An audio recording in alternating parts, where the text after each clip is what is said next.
kalau random berarti jadi gini, kayak kita pemula ya, kita coba buat 1,5 menit dulu, terus lari ke 2,5, lari ke 3, coba lebih pecah ya, nggak niche lagi. Nah, kalau gua bikinnya itu jadi ada dua segmen or topik. Jadi misalkan kalau di gua ya, apa 5 menit, apa di bawah 2 menit, apa 2 menit durasi aman, itu berapa? Kalau dulu aku pernah dikasih tahu sama tim YouTube, itu waktu itu dikasih tahu kalau minimal durasi itu 8 menit. Buat dapat AdSense-nya itu ada 3 lokasi gitu ya. Iya, jadi kalau misalnya kita punya video itu 8 menit, itu kita bisa AdSense di 3 titik gitu kalau nggak salah ya. Sama akhir, itu minimal 8 menit. Tapi kalau video aku sendiri sekarang itu, kalau video panjang itu sekitar 15 sampai 25 menit sih. Gitu.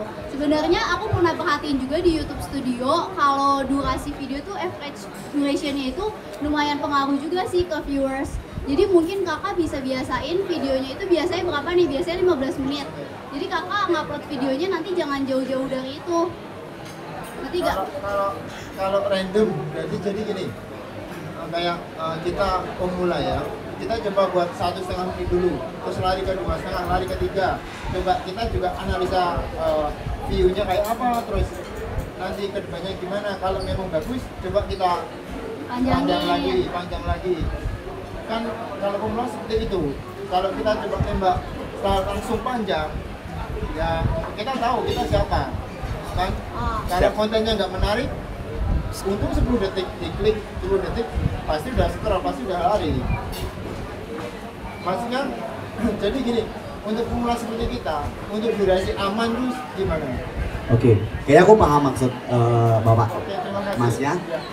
Mungkin kalau misalnya kayak Atta Halilintar gitu bikin video 1 jam pasti ditonton gitu sampai akhir gitu ya. Jadi Corbusier podcastnya pasti sampai akhir. 1 menit aja udah ribuan. Iya, ngerti. Untuk kita nih kayak di YouTube tuh bisa gimana gitu ya.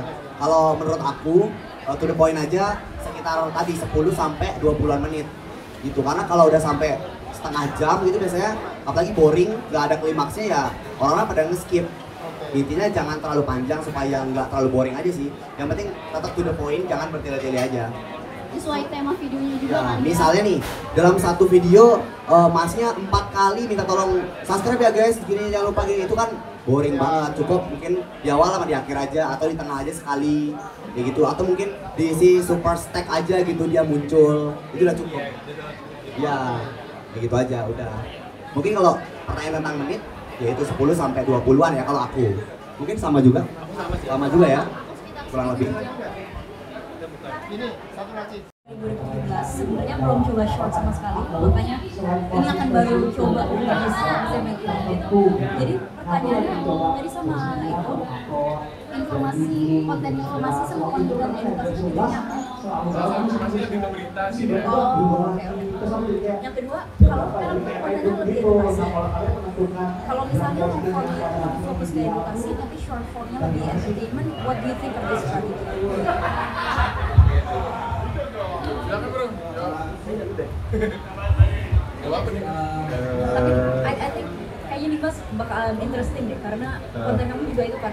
Coba tadi pertanyaan lebih spesifik lagi. Kalau misalnya long formnya itu lebih fokus ke edukasi, short formnya ke entertainment. What do you think of this strategy? Kalau menurut aku itu pas ya, apa yang aku jalanin sih so far. Kalau edukasi, orang itu tuh males. Maaf ya, jadi di Indonesia dikit banget sih yang lu mau nonton edukasi nih fokus buat lu melek tuh susah, karena psikologi orang, mental orang saat dia nonton video kita itu mereka tuh abis berantem, abis pulang kerja, abis pulang sekolah, abis bimbel. Siapa yang nggak suka bimbel? Masih banyak kan? Tuh kalau disuruh bimbel sama orang tua terus dia pulang terus nonton kan dia butuh yang light ya. Jadi menurut gua shorts itu tuh lebih mudah kita penetrasinya ke mereka. Cuma kalau edukasi itu orang-orang itu lebih enak kalau mereka tuh detail dan panjang. Itu pengalaman gua sih. Oke. Jadi tapi bakal mempecah audiensnya nggak sih kalau misalnya mereka datang ke kita buat entertainment sama education, jadi lebih pecah gitu, audiensnya nggak niche lagi.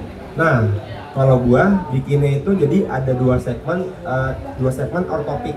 Jadi misalkan kalau di gua ya, ini gua daging, gua itu ngebedah gimana cara nge-dry age secara detail. Tapi di video quick gua bikin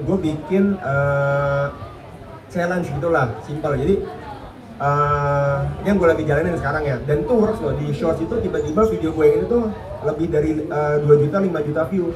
Sebelumnya video gue agak susah kalau yang tutorial masak di shorts, cuman berapa puluh atau ratusan ribu lah, sekian jutaan. Nah, pas gue tanya orang, lu pernah nggak sih nonton konten gue terus lu sambil makan?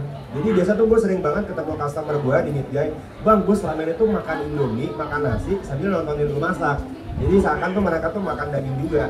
Nah terus gue juga tanya ke mereka kan, lu pernah nggak? Pernah ternyata. Terus gue masakin, terus dia nyobain. Jadi kan kayak orang yang nonton kan anjir, gue berharap pingin jadi dia gitu loh. Kayak wah gini nih terhibur banget. Jadi beda topik lah kalau gue bedain.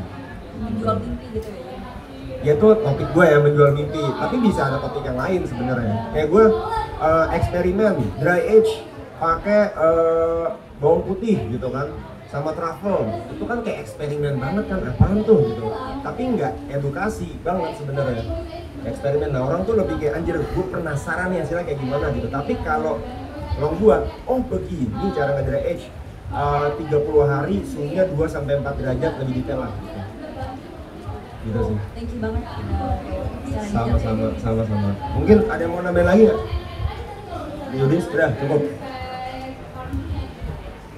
Thank you, Nela. Ya, perkenalan dan perkenalkan nama saya Cista Dibia. Channel YouTube saya juga Cista Dibia. Iya, Cista. Tentang satu ini sih, sistem saya bikin kayak YouTube itu bisa dimainin kayak game.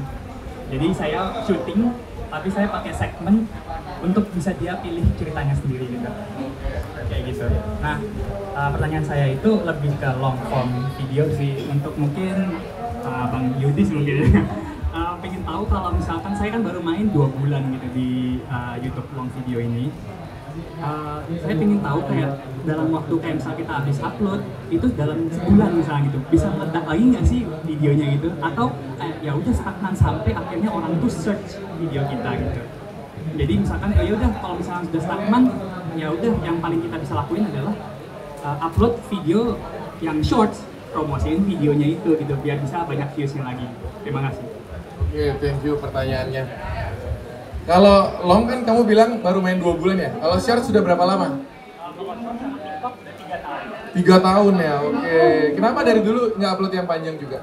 Jadi saya orangnya pemikir, jadi saya tuh nyari dulu konsep Jadi saya tuh orangnya kan mikir kayak mana sih yang paling pas, mana sih yang paling spesial, mana yang kayak paling yang orang nggak ada deh yang bikin gitu. Akhirnya saya bikin namanya simulator gitu. Kemarin saya bikin kayak simulator makan telur itu 1,9 juta views gitu. Sempat trending juga, ada 4 video, saya 5 video, ada 4 yang trending. Nah itu saya bikin sistemnya biar orang tuh kayak kaget, oh ternyata video YouTube tuh bisa dimainin ya kayak game gitu. Nah dari situ akhirnya saya pikir ini baru pas. Waktu saya kepikir, oh bisa dibikin kayak game nih, makanya saya baru upload yang long video gitu. Caranya gimana tuh? Di ending video yang orang klik itu ya? Pakai itu? Pakai apa? Enggak, kalau di ending video itu kan kayak Markiplier kan dia udah bisa apa kayak video lain kan. Saya pakai segmen. Oh. Jadi saya pakai video segmen, pakai menit-menitnya. Yeah. Jadi orang kalau klik langsung dia kayak pilih opsi gitu. Oke. Siap. Thank you pertanyaannya.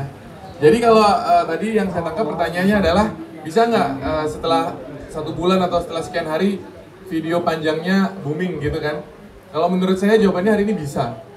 Karena yang saya lihat ya, sistem YouTube sekarang itu pasti sering terjadi kok di teman-teman ya. Sebuah konten kita upload, tiba-tiba naiknya tuh bulan depan, 2 bulan lagi baru naik. Itu yang aku lihat ya dari banyak channel yang saya rasain juga. Karena YouTube itu akan mencarikan penonton yang tepat pada konten kamu gitu. Jadi misalkan kita upload, kenapa bisa terjadi seperti itu ya? Mayoritas karena konten yang kita upload tuh berbeda core penontonnya dengan yang konten sebelumnya. Jadi misalkan nih, Dims ngupload daging, tiba-tiba besok dia ngupload tanaman nih. Penonton dagingnya nggak mau nonton nih, ya kan? Udah pasti kan? Nanti videonya Dimas itu nggak akan didiemin sama YouTube. YouTube juga pengen maju kan, makanya YouTube akan berusaha mencarikan video si tanamannya si Dimas ini dipindahin nih, audiens mana yang cocok. Kalau ketemu nih ada market penontonnya, di situ bakal nambah view-nya, makanya dia butuh waktu. Tapi lebih bagus ya tetap stay di daging, karena begitu besok di-upload, penontonnya udah kena.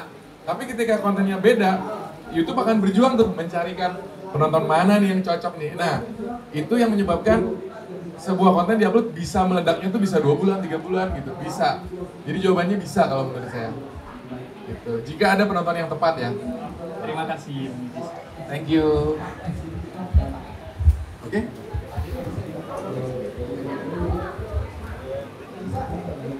Oke teman-teman, ada yang mau tanya lagi? Kita udah sampai di sesi terakhir. Kalau nggak kita bakal tutup nih sesinya.